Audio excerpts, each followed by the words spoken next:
At 5 Eyewitness News, you told us that fraud and wasted money are important to you, and that's why we're going after it. I'm Kevin Dorn, and every day 5 Eyewitness News is following the money in your neighborhood, asking the tough questions, looking out for you, and uncovering fraud with your tax dollars. We're listening, and we're working hard to protect your money. Watch and see the difference on 5 Eyewitness News. Mishki here, joining the GL world to pitch my new podcast, which now comes out twice a week, Wednesdays and Fridays. The show features an extraordinary array of exotic circus performers, forgotten Hollywood starlets, reclusive Fortune 500 CEOs, professional taxidermists. Yep, wait a minute, that's a different promo. Where's the promo for GLers? Here it is. Let's try this again. Mishki here, pitching my new podcast. We're out of time? Could I do it again? Josh Arnold, investment consultant, brings you Garage Logic podcast number 1662, November 17th, 2025. Record high on this day was 71 degrees. That was in 1953.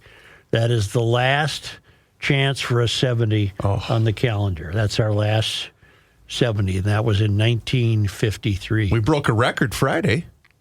Yes, we did. Yep. And it was 5 below on the morning of this. Well, at some point on this day, it was 5 below in 1880. Call Josh Arnold at 952-925-5608 for a free 48-minute consultation. Hail the flashlight king. And now, from the mayor's office above the boathouse on the east shore of Spoon Lake, it's Garage Logic with Chris Reavers manning Technology Corner, Kenny Olson from the Krabby Coffee Shop, John Haidt in the newsroom, and of course, the rookie. Here is your flashlight king, fireworks commissioner, and the keeper of common sense, your mayor, Joe Soucheray. I have 3 things to say about football. They'll all come up on Monday Night Sports Talk, but I'm going to make them brief, and I want them off my chest. J.J. McCarthy has got issues. Yeah. They might very well be solved. None of this is to rip J.J. McCarthy. But Drake May was drafted after McCarthy? Nope, he was drafted 3rd overall. 3rd, and McCarthy was 4th. 9th. And Bo Nix for Denver was drafted 12th. Correct. All that tells me is you're rolling the dice trying to find a quarterback. Yes, you are. All right, that's all I had to say about that. And Joe Namath? I don't even remember when he was drafted. I'm sure he was a high draft choice. No, he wasn't. He was maybe a 2nd or 3rd round pick, I think. He's a good player. Or at least he was number 13 or something like that. Brady was a 6th round pick. That's right. Yeah. Second observation. Here we go. Number 2. South Carolina lost to Texas A&M 31-30 Saturday. Big comeback. And I saw a bit of it, and the part I happened to see was a South Carolina player caught a pass and must have run, 50, 60 yards for a touchdown. Great play. Carolina was really, really controlling that game. And then rather than stop and do the moonwalk in the end zone or do flips or pretend they go bowling, these kids always do something if they score a touchdown. He ran into the tunnel, and he was followed by 3 or 4 teammates. And almost within seconds, obviously, he was returning. And a state trooper, obviously there for security for Texas A&M, because in the South, they love their football coaches surrounded by cops. So this turd purposely shouldered into the South Carolina player. It was 100% deliberate. It was one of the most. It was the most Bush League move I've seen in college football. He had sharp elbows, and it was just pathetic. And I got to thinking, well, if you're doing that, you moron, in front of 10 million people, what are you doing to motorists? I hope the guy loses his badge. I really do. It was a douchebag. I want the badge gone. Did you see how fast he was relieved of his football duties? Then they relieved him of his security duties that day. Yeah. Well, what a turd. Yeah. What was my third one? Oh, third one. Before you go on, the comments on social media from around the world were fantastic. fantastic. Well, the guy ought to be ashamed of himself. This guy was getting filleted online. Yeah. Third. Number 3. Third, I was tuned in late to the Sunday night football game, but that happened to be the best time to tune in because who in the hell was playing? Detroit and Philly. Detroit was on the move to win the game with seconds left, under a minute or something, wasn't it? 2 minutes left? It was, under 2 minutes left. And a pass interference call was called on Detroit. Oh, I'm sorry. Philadelphia had the ball. Correct. They were going to get the ball back because it was a third down play. No. Who was winning at the time? Philly was up 17-9. 16-9. And if Detroit makes the stop, they're getting the ball. Oh, yeah. If Detroit makes a stop, they're going to get the ball with plenty of time to either tie it or possibly win it. Yep. And a mythical pass interference call was called on Detroit. Yep. And I just thought, you're asking me to disbelieve my own eyes. Right. So my point is, it's all on TV. The camera work is beyond reproach. You can see everything you need to see. There wasn't pass interference. Right. I know my pass interference. You know the game. There wasn't any. No. And to his credit, Collingsworth called that out right away. Yep. So why do you think it was called? Was it just a simple error, or the ref was on the take? Or because Kansas City is 5-5, so now the Eagles are the anointed ones. Couldn't No, I just think the guy was an idiot. No, I think he was reading a script. I have all the info. I'll save it for Exit later. stage right is what you're thinking, Kenny? 4th football point. I don't have one. Oh, I thought you did. I thought you I had said I only had 3. A hell of a... No. Joe Montana was selected in the 3rd round, 82nd overall. Isn't that something? That's my point about McCarthy. You never Nothing know. against the kid. You just never know. You never know. Chris, you remind me in certain aspects of a guy we used to work with named Jeff Dubay. What? I see a lot of similarities too, Kenny. Yeah. Thank you. Yeah. Boy, I don't know if I'd like that comparison. I don't know where he's going with Once that. Trained referred radio to as the professional. culture vulture. Knew nothing about real life, but knew a lot about sports. Okay. I feel this is so important. I want to get to it early. Did Bob give him that nickname, by the way? Yeah. Yatesy. I'd like to get to this early. I have a cold case in front of us. Oh. A cold case, 48-hour ruling. And I feel chagrined. I feel that this fellow, if his facts are true, causes me great shame that I steered him wrong. Uh-oh. It's a cold case. Joe, my wife and I have had an issue that has been a strain on our marriage for 25 years. Uh-oh. The problem is a 48-hour ruling you made in her favor. And she has lorded it over me since 2000. In the year 2000, while she was away on business for a few days, I purchased a used 3-wheeler. Now, let me pause. I would love to say I remember this. I don't. But I don't doubt the emailer. Because he's, among his many jobs, he's the engineer on the Spoon Lake Ferry. Okay. Right? Okay, wait a minute. What year was this, Joe? He's claiming this was in the year 2000. And he was buying a 3-wheeler then. Oh, I like this guy already. He purchased a used 3-wheeler. I duly parked it in one of our outbuildings until I could get a chance to work on it. When the missus returned home, she eventually discovered my new toy. In true GL fashion, I said, "What are you talking about? That old thing? It's been there forever." Because that's what you get to say in the 48 hours. First step. Yeah. I must say that at one point she was pre-law at Northwestern University, and in this situation, she felt she had a case. To your credit, you heard her out because, after all, she was on a roll.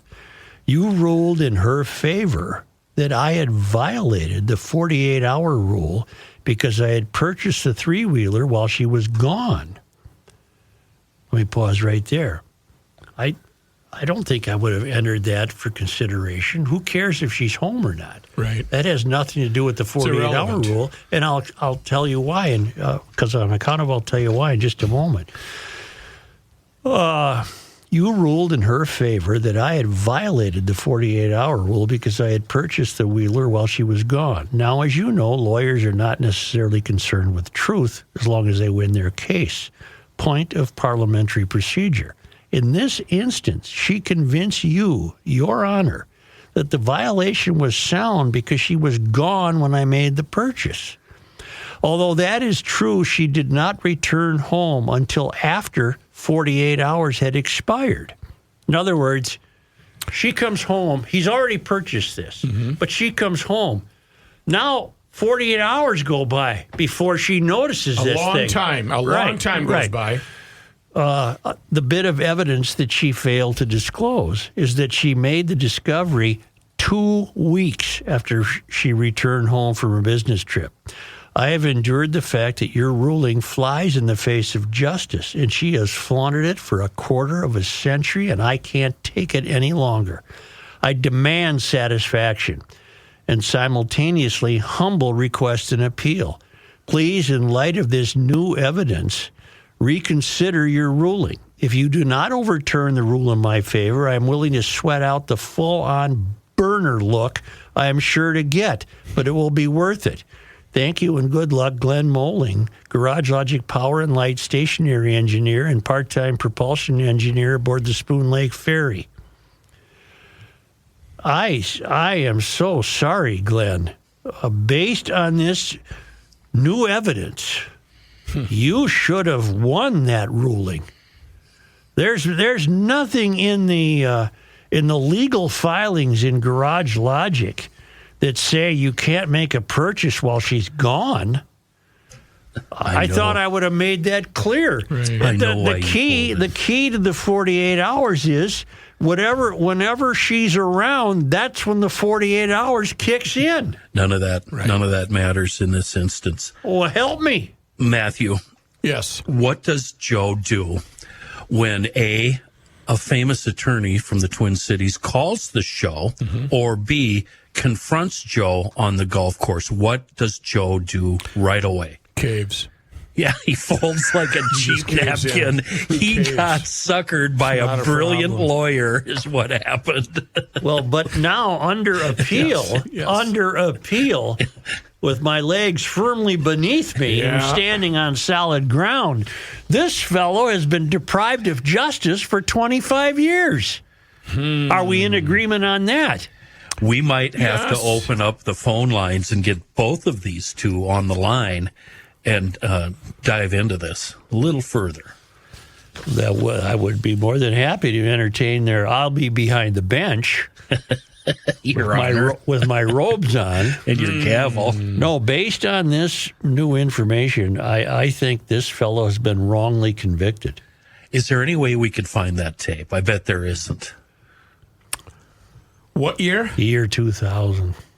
That's 25 years. Do we have the 2000 mini discs here? But I mean, how that's needle in a. We don't know what day though.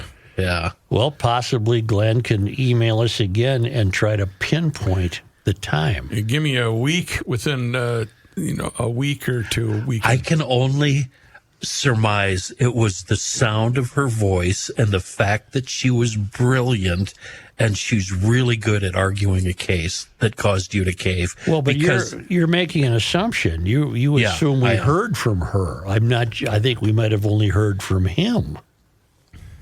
I didn't hear her state her case, or maybe I did. That's why it would really be fun to find the mini. Yeah, that's the conclusion I came to, was that she's the one that called the program. Well, Glenn, if this had come to me today, I would say you are perfectly within your rights to exercise the benefits of the 48-hour rule. And for you new listeners, the 48-hour rule applies to the acquisition of something, usually something of a kind. For example, if you have a snowmobile, maybe you're laying in a second and third one, or outboard motors or whatever, golf clubs, shotguns, motorcycles. I used it with motorcycles. Yes, you did. And if if your acquisition of said item goes unnoticed by your other half for 48 hours, on the 49th hour, if she notices it and said, "What's that?" you get to say, "What are you talking about? That thing's been here forever." You get 40. She gets 48 hours. But the 48th hour must be fulfilled. Right. If on the 40th hour, she said, "What's this?" You're caught. You're done. But he said it was in the cylinder shed, and how frequently does she go to the cylinder shed? Well, that's a good point, because he notes it was 2 weeks after she returned for her business trip that she even noticed it. So your rule, though, does she have to walk by that thing for 48 hours? It has to be visible. Yeah, can it be tucked away in the cylinder shed? It's got to be in plain sight for that first 48. The roommate has no idea what's going on in my cylinder shed. They're coming and going, and I would put it this way. Okay. In their union, in their marital union, I would imagine she had grown accustomed to the idea that that's where stuff like that went. Yeah. He had no obligation to display a three-wheeler where she normally parks her car. But, yeah, he didn't put it in the front yard. No, he had no obligation to that. He put it where it would have been under normal circumstances in that marriage. And if she wants to go away for a couple of days, that's on her. Well, she was on a business trip. That's on her. She comes home. Was there. She comes home, and it took 2 weeks for her to even. I don't understand, Glenn, how I made the initial ruling. I don't either. I just don't, because you are right. She's wrong, and she owes you 25 years of what's the word I want? Of making up to you for 25 years. I think the way the rule is written opens it up for a lot of hijinks and shenanigans. I'm not suspecting him of hijinks. But it was kind of hiding. If it's in the cylinder shed, look, I'm already caving to her, anticipating. You haven't even heard this woman yet. Sorry, Glenn. I'm putting this aside, but I'll hang on to it. My ruling is it's a reverse. He wins on appeal. He was wrongly convicted. All right. Yeah. Harumph. That's what I'm saying. Harumph. Say, this is the week for the Center of the American Experiment voting on the 2025 Golden Turkey Awards from the Center of the American Experiment. That is the greatest waste of money that the participants in the voting can come up with, and the four finalists are for Walz's legal bill to prepare for Congress, Gold Line bus project, $1 million bathrooms in Bloomington using COVID money, and finally, river surfing on the Rum River. $6.2 million diverted from roads and bridges to make Anoka, Minnesota, the next hotspot for surfing. Oh, yeah. Voting is open. Help decide which project determines the 2025 Golden Turkey Award. The winner will be announced here the Wednesday prior to Thanksgiving. Is that correct? Yes, sir. Visit AmericanExperiment.org to cast your vote for the 2025 Golden Turkey Awards. Football season is going hot and heavy, and Underdog is the best place to get into the game and get in on all the action. Best part of Underdog? How easy it is to play. Just pick whether your favorite players will go higher or lower on stats like rushing yards, receptions, touchdowns, and lots more. Get your picks right, and you could win up to 5,000 times your cash. This week on Underdog, I'm looking at Josh Jacobs, picking him to go higher for touchdowns, and it seems like Matthew Stafford is always a good pick to go higher on passing yards. Download the app today, sign up with the promo code GARAGE to score $100 in bonus entries when you play your first $5. That's promo code GARAGE. Underdog, make picks, win money. Must be 18 plus, 19 plus in Alabama and Nebraska, 19 plus in Colorado for some games, 21 plus in Arizona, Massachusetts, and Virginia, and present in a state where Underdog Fantasy operates. Terms apply. See assets.underdogfantasy.com/web/play and get terms _DFS_.html for details. Offer not valid in Maryland, Michigan, New Jersey, Ohio, and Pennsylvania. Concerned with your play? Call 1-800-GAMBLER or visit ncpgambling.org. In New York, call the 24/7 Hope line at 1-8778-HOPE-NY or text HOPE-NY 467-369. What can 160 years of experience teach you about the future? When it comes to protecting what matters, Pacific Life provides life insurance, retirement income, and employee benefits for people and businesses building a more confident tomorrow. Strategies rooted in strength and backed by experience. Ask a financial professional how Pacific Life can help you today. Pacific Life Insurance Company, Omaha, Nebraska, and in New York. Pacific Life and Annuity, Phoenix, Arizona. Reavers here once again for my guy, Mr. Money Talk, Josh Arnold. Does thinking about retirement make you uncomfortable? Well, sometimes the anxiety from wondering if you've saved enough can be overwhelming. But what if I told you that you could ease those tensions in just 48 minutes? Well, Mr. Money Talk is going to be able to sit down with you and get you on the right track for your financial future. Josh has navigated it all when it comes to uncertain market and economic conditions, and he'll always provide straight talk, never sugar-coated advice on how to reach the finish line with your retirement goals. Don't let your financial worries give you an ulcer or keep you from calling Josh right now. His 48-minute, no-obligation consultation could be just what you need to feel better about your future. Call Josh today at 952-925-5608 and set up your free 48-minute, no-obligation consultation. That's 952-925-5608. Investment services offered by Josh Arnold Investment Consultant, LLC, a security investment advisor. Past performance is no guarantee of future results. All investments involve risk. All comments and opinions are Josh Arnold's and do not constitute investment advice. Chris Reavers is a paid endorser.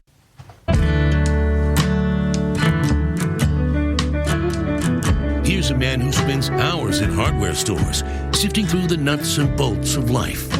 Joe Souchere. Seafoam Deep Creep to the rescue. Use it to silence squeaky hinges on your plow truck or your ancient side-by-side. Use it to clean your battered 1973 Marlin 3030 lever action with a Leopold scope before putting it in the safe after another successful hunt. Use it to get those rusty pliers up and running again. Use it on every little thing, Joe. Every little thing that needs reviving. Guy down the block said, "You got a feeler gauge?" I said, "Yeah. Of course. I need a feeler gauge." So I said, "Okay."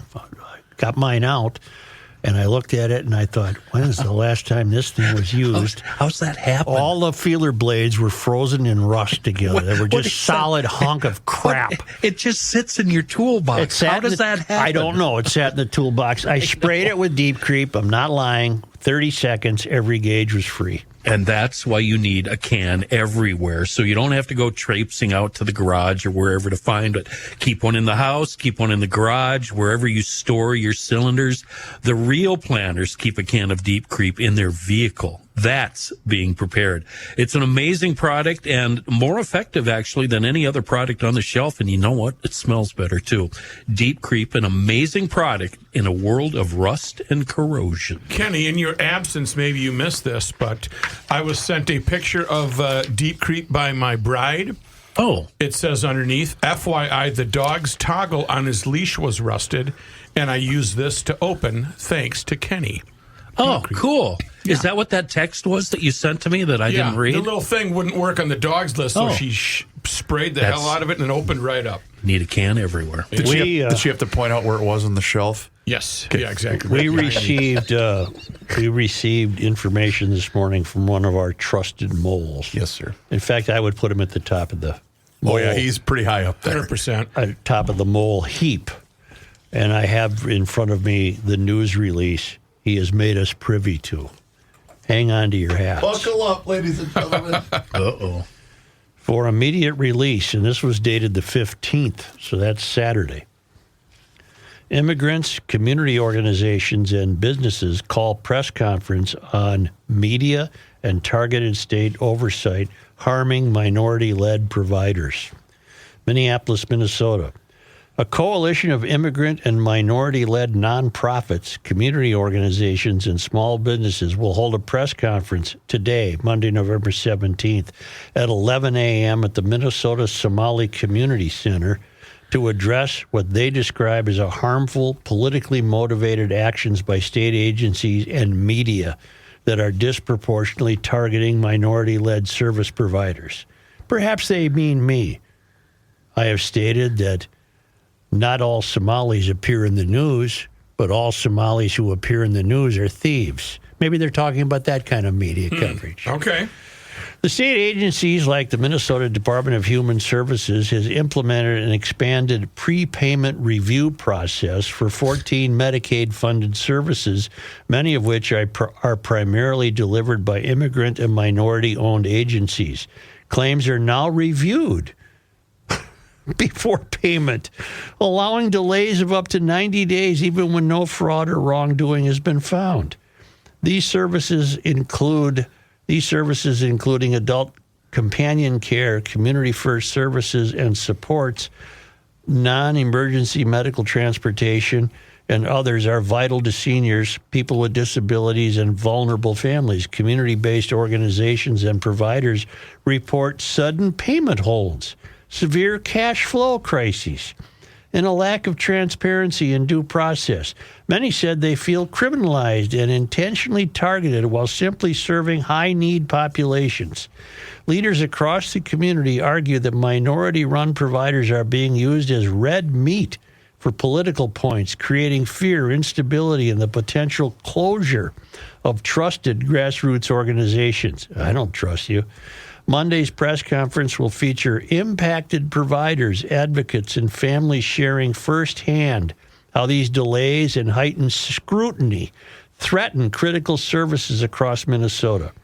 So that was supposed to be today, and apparently it has been delayed. I forwarded this to Mr. Hauser. Hauser then got back to me and said, I believe that the press conference at 11 has been postponed because they couldn't get the room reserved. Okay.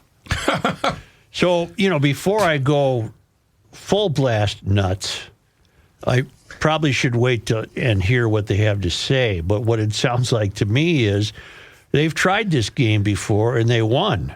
And that's when they sued the Department of Education to say, hey, you got to keep paying us. The check's got to keep coming. And Omar Fateh was among those who lobbied Keith Ellison on behalf of, hey, you can't be stopping these payments. This was a successful tactic. So now they're trying it again because Walz, who has let the state go to ruin, too late has said, well, you better exercise more scrutiny on some of these applications for money. Even though a week ago he told us that they don't have that kind of power to stop the fraud. Yeah. So, he was lying. Oh, I'm sorry. You're lying. right. Yeah. So here they are now. They got their dander up, saying, "Well, we can't wait till you examine us.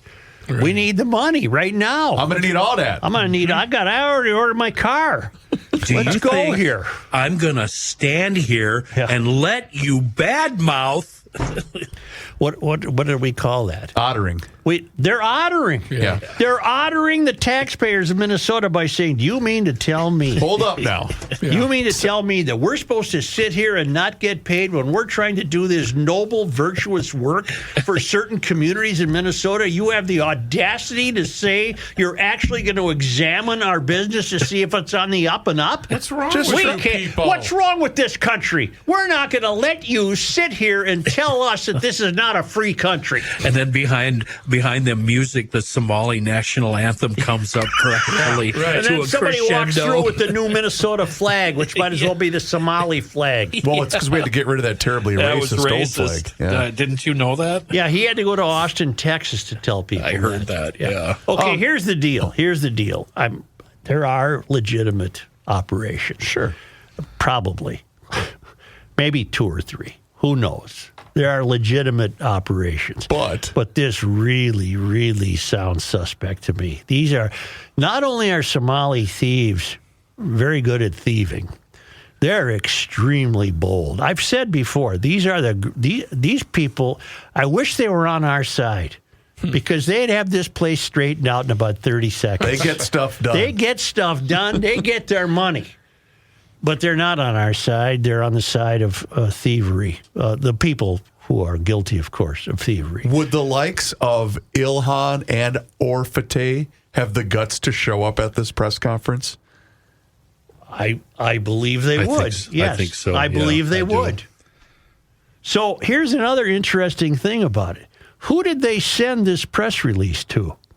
Because when you called Hauser today, he was unaware of this. Yeah, he had no idea. And Hauser's on top of this as much as anybody in the Twin Cities. Right. So how could he? Who did they send this press release think to? about it. The mole got it. Our mole got it. That's what I was just about to say. Had he not forwarded it to us, we wouldn't have received it. I didn't hear this, and I looked it up on what we call the Google. There was no signs of it? I couldn't find any corroboration of this press release, but I don't doubt its veracity for 1 second. I'm holding it in my hand. There it is. Right. The mole sent it over.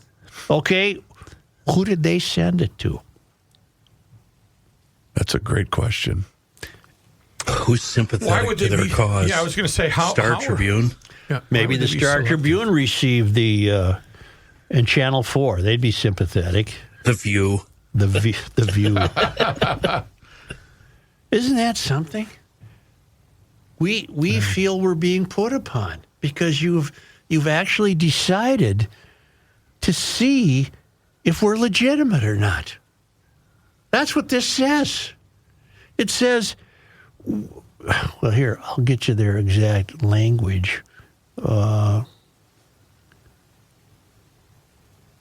state agencies like Minnesota Department of Human Services has implemented an expanded prepayment review process for 14 Medicaid-funded services, many of which are primarily delivered by immigrant and minority-owned agencies. Claims are now reviewed by Optum before payment, allowing delays of up to 90 days, even when no fraud or wrongdoing has been found. Well, I got news for you. If this had been done from day one, there wouldn't have been any fraud. Right. There wouldn't have been any. This is a bed you made, and now you have to lie in it. Because it's because of the thievery that this state, years too late, with no oversight by an incompetent governor, has let all of this happen. So now, finally, because he can't get away with it anymore, he has said, well, we better check on these people. And DHS is saying, yeah, we'll tighten up our reviews for money. Now, because they're doing that, you're bitching. Yeah. It's amazing. It's absolutely amazing. Bold is the proper word. They are the boldest thieves we've ever encountered. And Very bright, and they're damn good at it. Yeah, very bright. They're just laughing at us. They're using their genius for evil. It is oddering because they're completely playing a mind game on you. They're using American conventions to say, how could you possibly treat us like this when we're providing these services for people who are most greatly in need? How could you ever do this to us by delaying our request for money for 90 days while you review us? Clearly you're doing it because you're an Islamophobe. Yeah, clearly we're racist, we're Islamophobes, we're not kind people. You're all full of stuff. Manure. You know, I believe you said this a while ago, but it is true in this case as well. The fact that I guarantee you all of them don't think they're doing anything wrong. Or many of them, I should say, probably think they're not even doing anything wrong. This is a beauty, though. This is really a beauty. How dare you report on our fraud? How dare you look at us? You're just picking on us. You're picking on us. That's what they're saying. You're picking on us because we're minority-based. Even though... And, you know, the sad part is that there's really no one in government to have the reaction we're having. Walz is not going to have the reaction we're having. Keith Ellison's not going to have the reaction we're having. Whatever temporary head of DHS, the third or fourth one, whatever she is, she's not going to have the reaction we're having. Well, that's divided by the party. The reaction, right. There's another way to say this, then apparently, is no DFLer is going to have this reaction. Well, what about Chloe Her? I would hope she would have this reaction. I do too. I think she would, actually. I don't think she'd probably find a much more charitable way to state it than I have, but she would have this reaction because this is outlandish. This is basically, can they go into, maybe when they go in to get a mortgage at a bank, they say, I want the mortgage now. You have no right to question my ability to pay it. And I demand that. I need a $250,000 loan right now. And I don't want to pay interest. Boy. I don't like to pay interest. Sign me up for that one. Yeah. What's my interest rate? I can convert. Keep it below 6, and I'm happy. Or it's part of Somali law that you can't charge interest, isn't it? But never mind. I don't want to go down that road. But this is going to be worth watching. If in fact they were over enthusiastic and they really didn't have the room booked properly at the Minneapolis Somali Community Center on Park Avenue, then the press conference has to be held at some other time. I don't know if that's today or tomorrow or later this week. That fancy restaurant that all politicians. Yeah, why don't you go to the Safari and hold this? Yeah. What would be booked there right now on a Monday morning, though? I don't know. I have no idea. You know what? That's a very good point. That person or that group wouldn't step aside and say, right, your work is a little more important than our exercise class, which gives me a great cartoon bubble. No, I know what you're thinking. The Army training video that we were watching a couple of years ago, yes, where they're all out of sync trying to do jumping jacks. They don't even know how to do a jumping jack. Well, let's put it this way. The state can't fall for this. If they fall for this, because basically what this is requesting the state to not exercise any oversight over them. But the person now they might be legal. Maybe they're talking about 14 groups they managed to find that aren't stealing money. But that's not the point. You've already created such a dilemma in this state by the $1 billion you have stolen that it's not only about time the state looked at every application for money, but it's way too late. And that's your fault, Somali thieves. That's your fault. So if this press conference does actually come to fruition, who do you think is going to give the responsible opposing viewpoint? Do you think it's going to be Governor Walz? No. Do you think he's going to foam at the mouth and spit and yell the way he does when he talks about Trump or Republicans? Yeah. This is so amazing. This is one of the most. No, it's not the most amazing turn in it. The turn is they've done this before. Right. Yep. Wow, that's amazing. Yeah. You know, you want to make stuff like this make you want to pick up and leave. Sure does, Joe. If you're moving your business or you want to move it or you want to expand it or maybe you're thinking about starting a brand new business from scratch, take a look at Sioux Falls, South Dakota. Very business-friendly tax environment in that neck of the woods. No personal or corporate state income taxes. Sioux Falls is growing, 300,000 people, centrally located, large, well-educated workforce. Cost of living is low. Contact the Sioux Falls Development Foundation. They'll steer you to the right resources you need. Sioux Falls voted best number one small city for business and careers by Forbes magazine.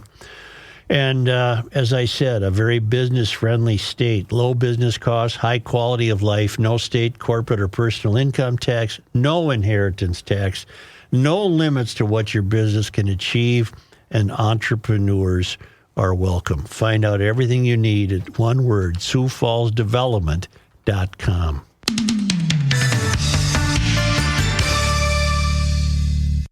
Fast breaks, buzzer beaters, block parties, they're all back, and Underdog is the best place to get in on all the action. Whether you're into basketball, football, hockey, or any sport in between, Underdog is the best place to play, and playing on Underdog is easy. Just pick whether your favorite player will go higher or lower on stats like points, rebounds, and many more. Get your picks right, you could win up to 5,000 times your money. Austin Reeves, I've been picking him a lot this year. He's been good at everything. Points, assists, you name it. So I'll be looking at Austin Reeves to go higher in points and assists. Download the app today and use promo code GARAGE to score $100 in bonus entries when you play your first $5. That's promo code GARAGE. Underdog. Make picks, win money. Must be 18 plus, 19 plus in Alabama and Nebraska, 19 plus in Colorado for some games, 21 plus in Arizona, Massachusetts, and Virginia, and present in a state where Underdog Fantasy operates. Terms apply. See assets.underdogfantasy.com/web/play and get terms _DFS_.html for details. Offer not valid in Maryland, Michigan, New Jersey, Ohio, and Pennsylvania. Concerned with your play? Call 1-800-GAMBLER or visit ncpgambling.org. In New York, call the 24/7 Hope line at 1-877-8-HOPE-NY or text HOPE-NY 467-369.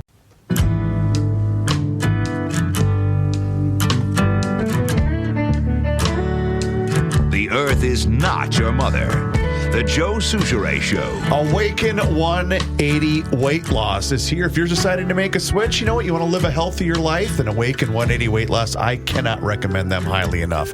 It's a very easy and user-friendly way to meet your weight loss goals. It's very simple, too, and you can find out for yourself on their website, which is awaken180weightloss.com, 180, by the way. It's simple. You eat to lose weight, and it's a program that's worked for thousands and thousands and thousands of people. And you know what? I think you'll be happy if you go that route as well. You get one-on-one personalized coaching, and my gal is Emma. I talk to her once a week, and she keeps me on track. You can also call them today at 844-346-1800. But it's a really easy program to use. There's an app that you download on your phone that can follow along, and you know what? It keeps track of everything, your weight loss gains, your goals, everything like that. It's fantastic. But you can still go out. You can still tailgate. You can still even have drinks, and it's going to work for you. Like I said, you eat to lose weight, and it's a fantastic program. I'm down 11 pounds already in just a couple of weeks. So, again, awaken180weightloss.com. Please do me a favor and mention that you heard about them on the Garage Logic podcast. Let's return to this press conference news release. Claims are now reviewed by Optum before payment, allowing delays of up to 90 days even when no fraud or wrongdoing has been found. Well, we don't know that because it takes a while to determine if there's fraud. What is Optum?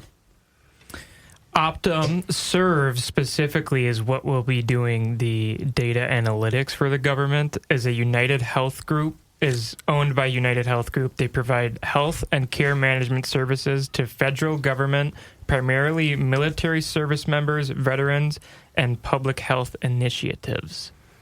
Okay, so they must have a contingent in their business that will take a look at these applications. Yeah, they do IT and technology consulting. Yeah. So I imagine it's just a system that will flag what they would consider a payment that is of high risk or is too high.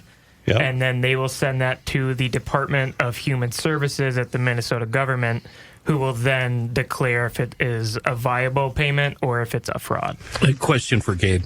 Is that just a simple computer application, or is it actually people sitting there examining these applications? I think it'll be people sitting there examining. I personally would disagree.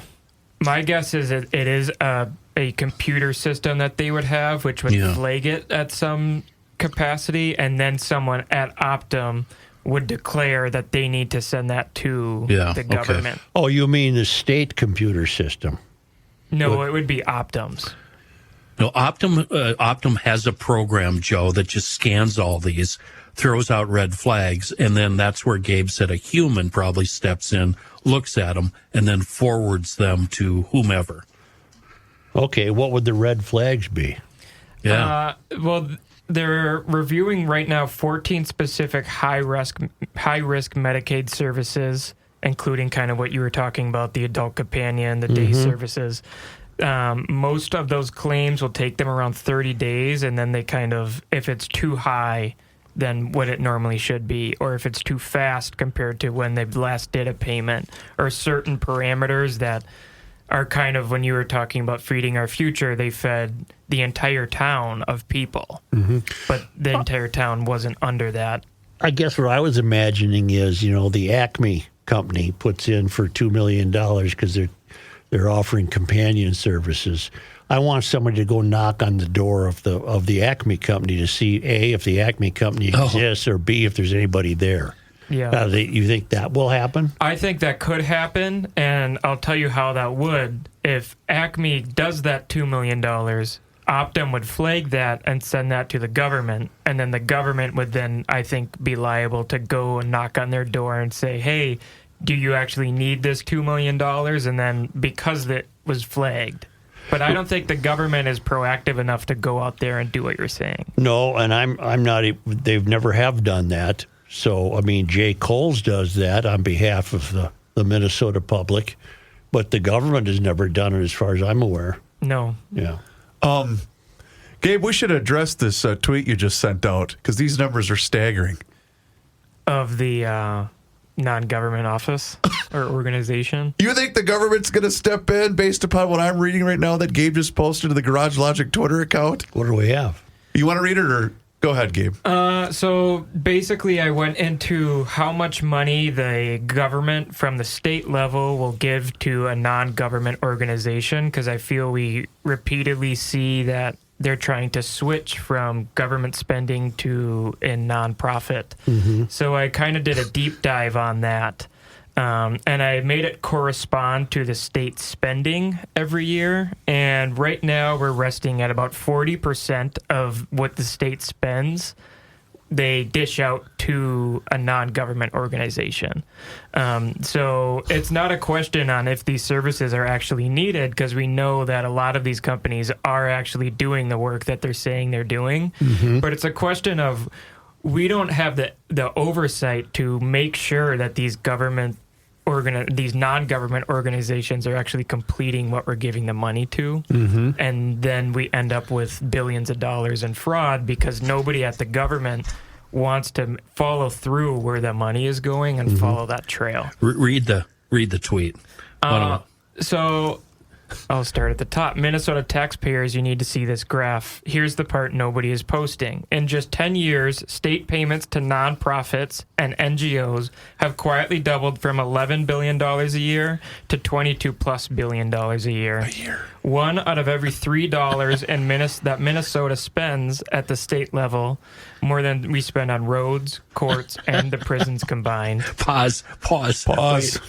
That's now 1 out of every $3 that we spend on that. Wow. We must live in the most corrupt state in the United States. Well, In let's the give world. California a little credit here. I think they're number one. We might be number two. How can they be?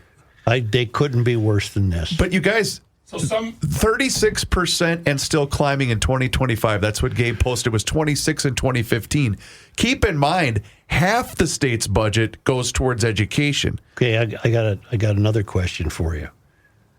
Why then do we need the nation's fourth largest legislative body? They're not doing the work that they've been elected to do if we keep pointing it off to nonprofits. That's a great question. Why do we need what is the point of these people on the third rail going through their theater every session? They're not doing what they were elected to do if they're turning this over to nonprofits. And these aren't even charities. And NGOs, non-governmental organizations. You named it, theater. That's exactly what they're doing. We are, as Minnesotans, we have been fleeced in many, many ways. And this guy's got the gall to run again for governor. Probably to keep himself out of jail. Nobody cares, though. That's the problem. I think people do, Kenny, but I just think there's far more people that have no idea this is going on. Yeah, that's a much better way of putting it. Based on my observance of the Minnesota populace, no one's paying attention. Right. No one's. Although with the new wave of increased property taxes throughout the state, people are taking notice. The Star Tribune posted an online story about that very thing this morning, and it's getting criticized wildly. Imagine, if you will, if we didn't blow an $18 billion surplus. Yeah. Jeez. Yeah, what's that number going to be like once 2026 hits and the Paid Family Leave Act starts? And that number's going to... That's another boondoggle. That number's going to continue to keep going up. 36% of our budget? It's a direct affront to the people trying to do business in this state. Well, we also have a $500 million surplus that's going to be at the end. That's projected. Yeah. Mm-hmm. Which I imagine that will go as easy as water down a river. Mm-hmm. Yep. Oh, boy, we live in wonderful times. Do we? No. Oh. Well, I might as well stay on the track, huh? I've been sitting on this one. I don't know why I've delayed getting to it. It's from the Center of the American Experiment. The Supplemental Nutrition Assistance Program is known as SNAP, right? Under walls, since 2018, Minnesota has seen the biggest expansion of SNAP benefits in the United States. Wow. In the United States. The reports show that in 2018, SNAP assistance, the amount of federal government sends to states to finance the program, totaled $660 million for 2023 dollars in Minnesota. In 2018, $660.6 million in Minnesota for SNAP benefits. The record also shows that by 2023, this had increased to $1.5 billion. This real terms increase of SNAP insurance in Minnesota of 128.2% between 2018 and 2023 was the largest among the 50 states.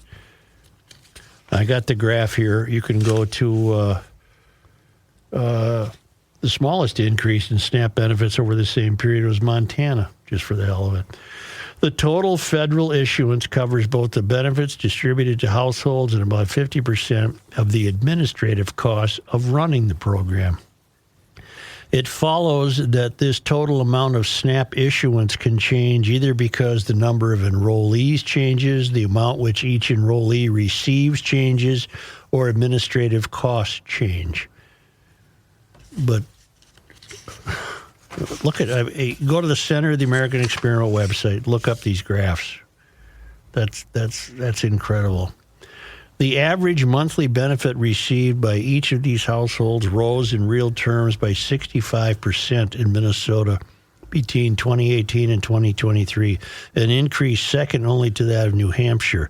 As a result, the average monthly SNAP benefit payout in Minnesota in 2023, $429.06, was higher than in 45 of 50 states. Figure 4 shows it's 17.3% above the national. I cut off there. You got to go look at the charts. Minnesota is second to New Hampshire in real change in average monthly benefit per household. It's first in the nation on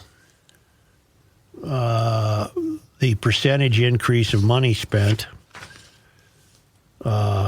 It's the biggest expansion in the country.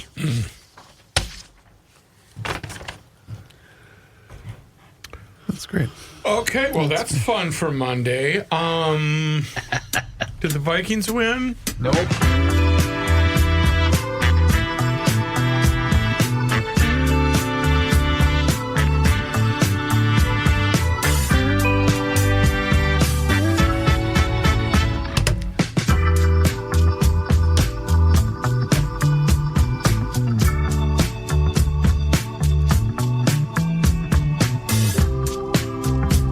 What more could you want in terms of making a judgment for yourself on how the state is governed if you lead the nation in the number of people who need SNAP benefits? That would tell me that the jobs aren't there, the money isn't there. The cost of living here is outrageous. The people have fallen on hard times. And it's all under the worst governor in the country. It's on him.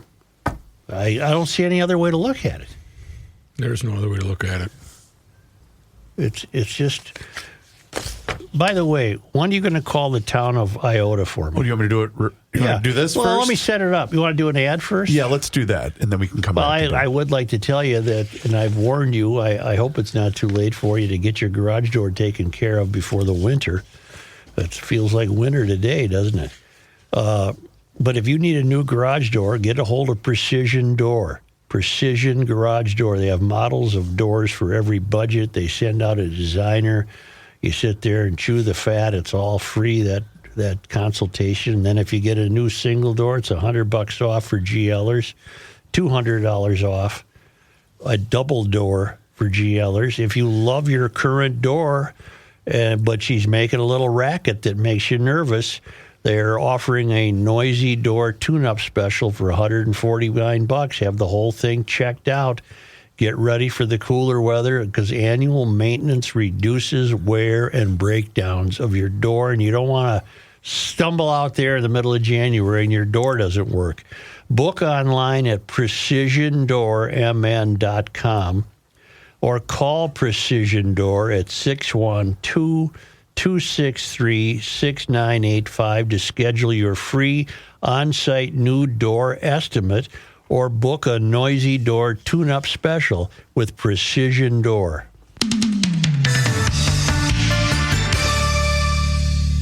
Okay. The Earth is... I played that already. Yeah. Play the other one. Fighting the demagogues of diversity, it's Joe Souchere. It's North American Banking Company, here for you and investing into your success since 1998. And back in 1998, they made a promise to deliver a better banking experience where you get to know your banker and they know you. And while a lot has changed since then, this commitment to being a true community bank in the Twin Cities, that has not. And you do get that feeling anytime that you walk into any one of their 6 Twin Cities locations, whether it's Roseville, 50th and France, Woodbury, Hastings, Shoreview, and Maple Grove. They offer all of the services as those other big national banks. And you know what? You would think, being a small community bank, that they wouldn't have the technology like the other banks do. No. They have all that mobile banking options, you know what, just like the other big national banks. And it's very convenient and also very easy to use. So find out for yourself today. Check them out online. It's nabankco.com to learn more.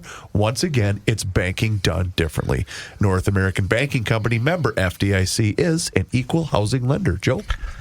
Okay. Such, can I make an observation? Yeah. Are you going to call IOTA now? Yeah. It's IOTA. Today. I'm just observing and repeating what you've said. AOTA, IOTA, and EOTA. The only thing you haven't said is OOTA and UOTA. You've used almost all the vowels when pronouncing this town. Friday, the name IOTA came up. IOTA? That's how I pronounced it. Yeah. No, IOTA. What is it? You just said AOTA I've been off the saying air. IOTA all my life. You just said AOTA off the air. Aorta. Aorta, part of the heart. Over. We're going to call somebody in wherever the hell this is called. EYOTA. I pronounce it IOTA. Let's get to the heart of aorta. And people are telling me, no, it's IOTA. I like IOTA better. So if I'm going to be corrected, I want to get it from a professional. Okay. First of all, tell me where IOTA is. It's up near St. Cloud. Stone's throw? It's east of Rochester and north of I-90. Sorry to bother. East of Rochester. There's not much room between Rochester and the border. Right. Yeah, it's on US 14. So that's where IOTA is. IOTA. 30 seconds. IOTA? IOTA. I pronounce it IOTA. Somebody tell me. Get somebody. Who are we talking to here? Jeez, settle down. Yeah, who is this? Renee was nice enough to join us from the city office. Hi, Renee. Hi, Renee. Hi. How do you say the name of that podunk town where you live? Come on. Hey, be nice. Come on. It is IOTA. No, it's IOTA.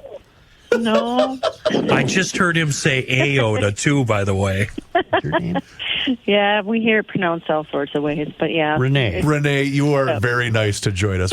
Renee, I have been pronouncing it all my life, IOTA. I'm willing to be corrected because you are professional. You work for the city of IOTA? IOTA, yep. IOTA? Yep. I appreciate you. And have you lived there your entire life, Renee? No, actually, I don't even live in town. I just work here. Oh, okay. So, yeah. So, have you ever heard of the show Garage Logic? I have not. Yeah, well, then I'm going to continue to pronounce it. No, you guys, she was nice enough to you're not. join. Renee, thank you. No, we're not done with her. Who is your hated neighbor up there? Which town is the ones you guys really, really hate? Dover? St. Charles? No, they're in cahoots with Dover, aren't you? Yeah, we have a school with Dover. Yeah, so, for football. Yeah. Marion? Yep. No. We do fire with all of the towns around here, so yeah. It's kind of a small community, so we kind And of when you need rely on each to, other. when you say you live in the country, right? I actually live in Zumbrota. Oh, way up in Zumbrota. Oh. Is it a pleasant day today in Iota? It's kind of cloudy. We're supposed to get some rain and snow later. So Iota. yeah. Iota.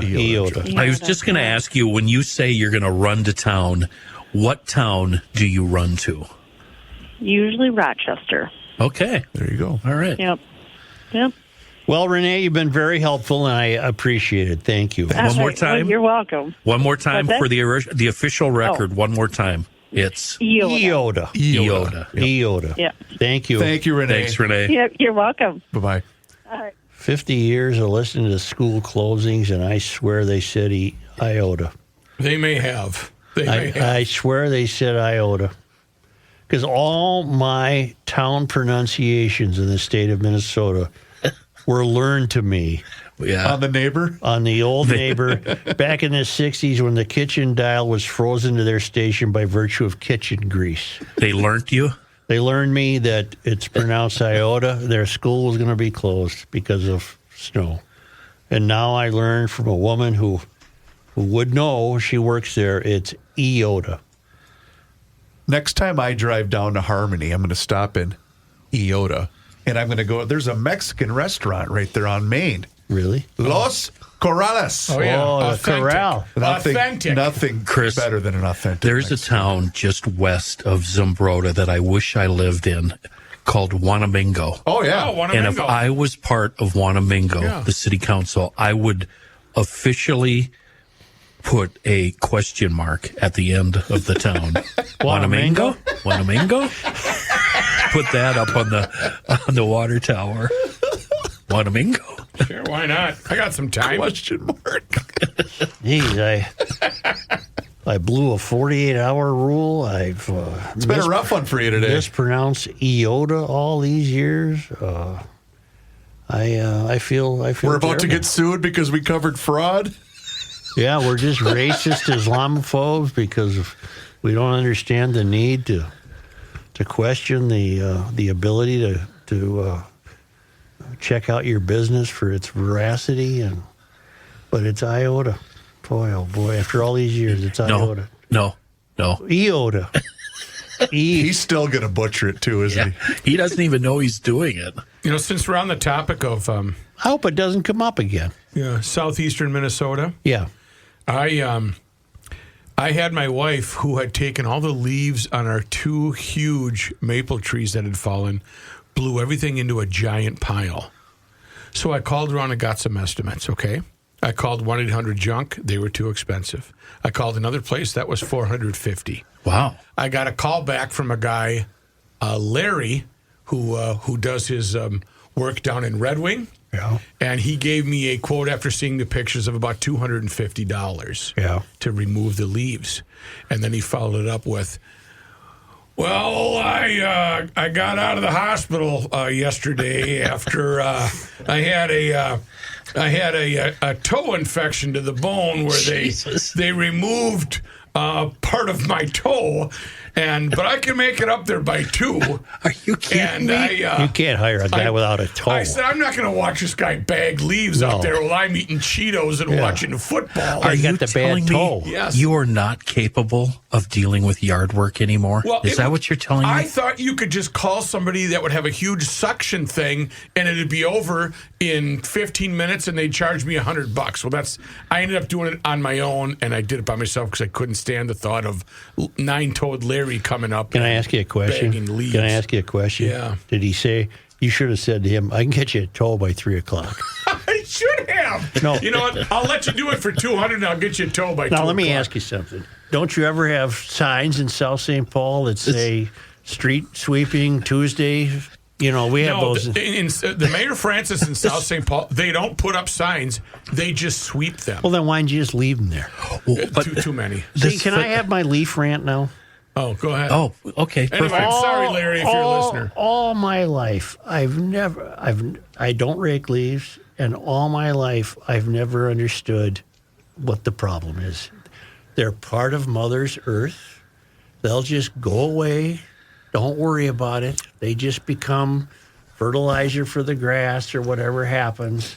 And I don't want to hear this BS moaning about, no, they create mold. Yeah, winter kill. So what? Well, if they're piled that so high. So what? If they're piled that they high, shouldn't have been piled that high. You should have never touched them in the first place. No. Why don't you just walk through our front yard? What I do is just bag it. Your last lawn...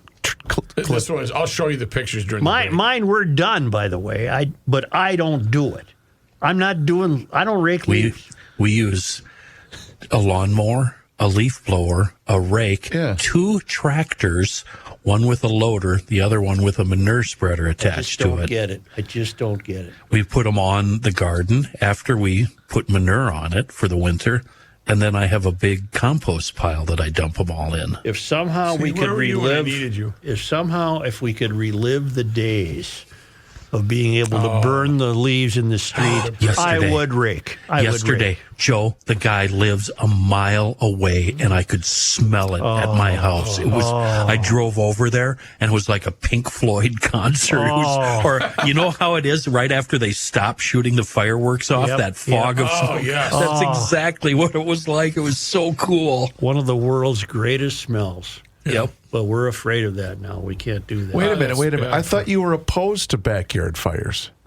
Their leaf fire is different. He doesn't like the smoke. He would enjoy the smell of a burning leaf. Thank you for speaking for me. Yeah. That's Americana is what it is. Yeah, that's what I'm trying to say. Yeah. So there is a difference, is what I'm... To me, there's a tremendous difference. Got it. Okay.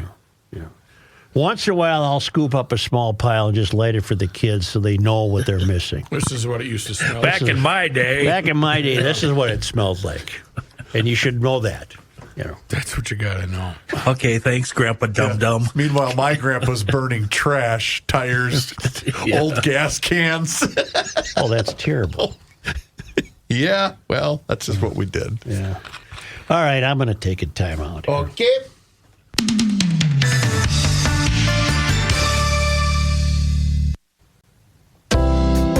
This guy wears many hats, just not indoors. Joe Souchere.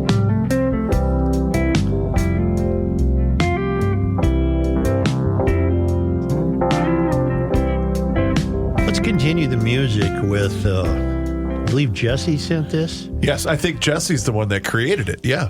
It's an ode to Marjorie Johnson, but it's done. Does he use AI, I wonder? I believe that's why he sent this, because of our conversation about the country song from last week and how easy, I'm not saying doing this is very easy, but how simplistic it can be to make a song. Well, you know, Marjorie and Sharon Jones were together one show, greatest show in history. Yes.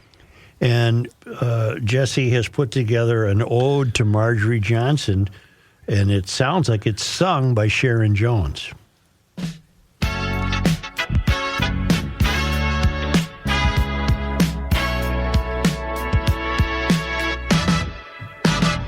Down in Robbinsdale where the ovens glow, little lady with a big red bow, started late but she stole the show. Sweet rose swinging, let the ginger snaps flow. Marjorie, Marjorie, bake that beat, blue ribbons dancing down the state fair street. From the kitchen to the spotlight, world feet. Marjorie Johnson got that sugar so sweet. Yeah. It's amazing.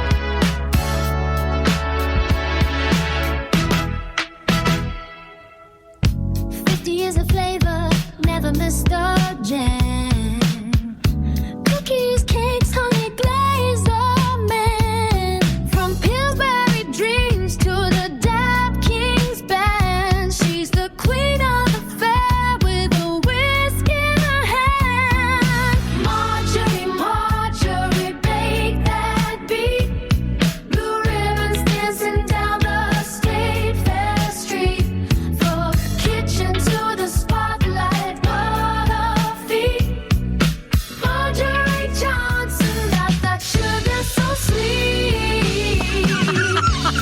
that. So good. Red dress shining, heels click tight. Torch the lights on a summer night. Granny's Emmy, she stole the bait with a basket of love and a smile so bright.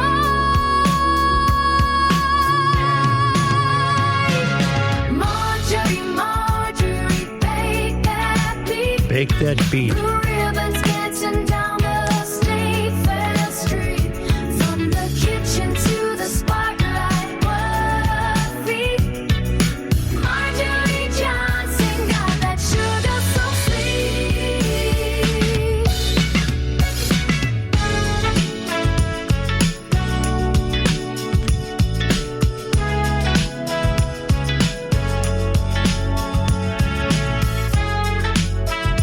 Let us turn to I want to turn to my young assistant, Gabe. How did he do that? I could do it right now. He Yeah. just went online.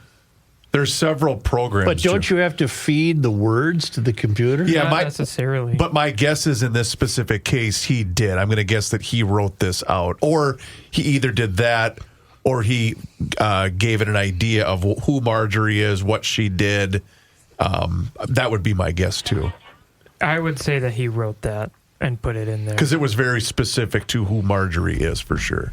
But if you Joe. remembered how I was talking about Jimi Hendrix, people make songs of him and Yep. Amy Winehouse. Yep. My guess is he probably played her for the AI or gave the AI songs, and then said, "Do that style with these words." Wow. This is the Antichrist. This This is evil incarnate. I've This been is asking- the end of the world. What's his name? Busted Ray or Rust? Broken Rust, the new AI guy? Yeah, walk my walk or something like that. Author's Corner. How long would it take you to find it? Because I have a great recommendation. It falls under the rubric of Author's Corner. So I don't know. When will how long. the industry... Time for Author's Corner with Joe Souchere, and this one is a strike. Spin on that one. Michael Conley, I've read virtually everything he's written. He created a detective named Harry Bosch. I think He that's was in studio years ago. yeah, that spun off into a television series. I was just about to ask that if that's and what the then series was based off. then we learned in the books that he had a half brother named Mickey Haller, and that Mickey became the Lincoln lawyer, and that I believe was also movies or whatever. Well, the newest Michael Conley book is called Proving Ground, which is the term some lawyers use for that area in the court where they stand to make their final case. That's the proving ground. This is an extraordinarily entertaining book that is also extraordinarily informative. It's a lawsuit by a mother whose daughter was killed by her boyfriend because her boyfriend's chat bot told him to get rid of her. Oh, boy. To get rid of her. Oh, my. But what I learned just enough to be dangerous about AI reading this book. I can't recommend it highly enough for any mother of kids. Well, who are coming up your kids are already exposed to the digital world. I can't recommend this highly enough for how they're ultimately and inevitably going to be exposed to the AI world. I know where you're going, Chris. Yep. Go ahead. No, it was your show. Go ahead. You and Jay had on Andy Luger a couple of weeks ago. Oh, the killing. Yeah. Killing for fun. What about killing for fun? What did we call it? Nihilistic something murders. Mm-hmm. Nihilistic violent something. Where the new craze is just go out and kill, Joe, for no reason whatsoever. And this is no sweeping ideology through whatsoever. Just kill. Between what, Ken? What did he say? What was the age range? 10 to 20-year-olds? Yeah. Well, the point of this book, it's a page turner from page 1 until it concludes. It's a page turner, and it's Mickey Haller suing this company called Tidal Wave, and they're an AI company for They have a business division, a cultural and social division. And under cultural and social, apparently a 15-year-old teenage boy could find a 15-year-old teenage girl to chat with. And, of course, this 15-year-old boy got too taken with her. And the ultimate point of the book is that if guardrails aren't put in place to monitor what the artificial character is going to learn or be trained by, that artificial character can summon some bad things. Are you familiar with the Slender Man case in Wisconsin? Yeah, but that wasn't artificial intelligence. No, but it was a fictional supernatural character. Right. It wasn't that time, but it can be. Yeah. Okay, I don't want to make this too complicated. It's a great novel, highly entertaining, and you will finish it with a lot of knowledge about AI, for me personally, that I never had. What's it called again? The Proving Ground. Michael Connelly has written, 40 books, 50 books. He's an annual New York Times bestseller. Most of them were the Harry Bosch detective stories set in L.A. They're all wonderful. This is a standalone trial piece, and it's just... So I may as well really promote good. Krabby this week because we already have guests scheduled. We're going to talk about AI-generated music and what that does to young artists and old artists in the music business. And we've got a young man that all GLers are familiar with scheduled, Dylan Height. Mm-hmm. We've got him for the first half of the show. For the second half of the show, we're going to talk to Jeff Dayton. Okay. And basically ask them the same question. Where are we headed? This can't be good. And find out what they know and what they think. So that's what we're doing on Wednesday. So long as AI, Gabe, you jump in here when you have to. So long as AI is a function of human input, there's a chance for it to be good. Okay, Hal. Oh, wait. If AI gets to the point where it's training itself, God knows where it will go. Is that a fair statement? That is, but I think man using it, human beings using it, is equally as evil, especially in the music and entertainment field. Well, and in this trial, we learned that the biases acquired by this artificial young 15-year-old girl were not biases you wanted your 15-year-old son to be exposed to. That's a consistent struggle with the companies that are building the AI models right now. Well, then why aren't they exercising more moderation and guardrails? The issue is, on one stand, you can have something like Grok, which is XAI, so Elon, where he, in the past, as in the AI, gave instructions on how to break into somebody's home and to sexually assault that person. And then Elon himself did not do that. No, somebody coerced the artificial model to give him the instructions on how to do it. And it was an internet prank, and Grok said, don't do this, but if you were, here's how. Yeah. And on the other hand, you have Google, like Gemini, that's their AI, who you ask them to show you a photo of the Nazis during World War II, and they show you 6 black women and a gay man in colorful clothes. So it's censored to the point of it won't give you the correct information. Well, that's somebody's bias who doesn't believe in the Holocaust. Who is then putting that, or training their artificial intelligent model to lie to the people. Well, then here's the moral of the story. Don't mess with Uncle Terry when he's been drinking. No, here's the moral of the story would be these companies really have to vet their coders. Yeah. There's the moral. Yeah. But if you guys think it's going to stop with music, I mean, you're kidding yourself. I mean, we already are seeing from movies, how much books, everything, newspaper columns, and it's not going to stop. Well, hasn't it been done with Joe already? Yeah, I know it's been done with Tom Bernard. We had Mike Fratelloni, I think I told you guys this. Mike Fratelloni took one of Joe's columns, entered it into whatever AI version he's using, and it created a 15-minute segment of a podcast. Yeah, he said make a podcast out of this. And I played Tom Bernard for Tom Bernard, only it wasn't Tom Bernard talking. Wow. Yeah. Well, anyway, if you want a good thriller that'll also teach you a lot, I would read Proving Ground by Michael Conley, and that concludes today's Author's Corner. Ladies and gentlemen of Garage Logic, it's time for another segment of Author's Corner with Joe Souchere. Author's Corner. Sometimes it gets a little bit crazy. By the way, Chris, it was nihilistic, violent extremism. That's it. Yep. Yeah. The traveling Lymans have departed Cape Town, South Africa. They're cruising to the east around the Cape of Good Hope, around the south coast of South Africa. Wow. And they have crossed into the Indian Ocean.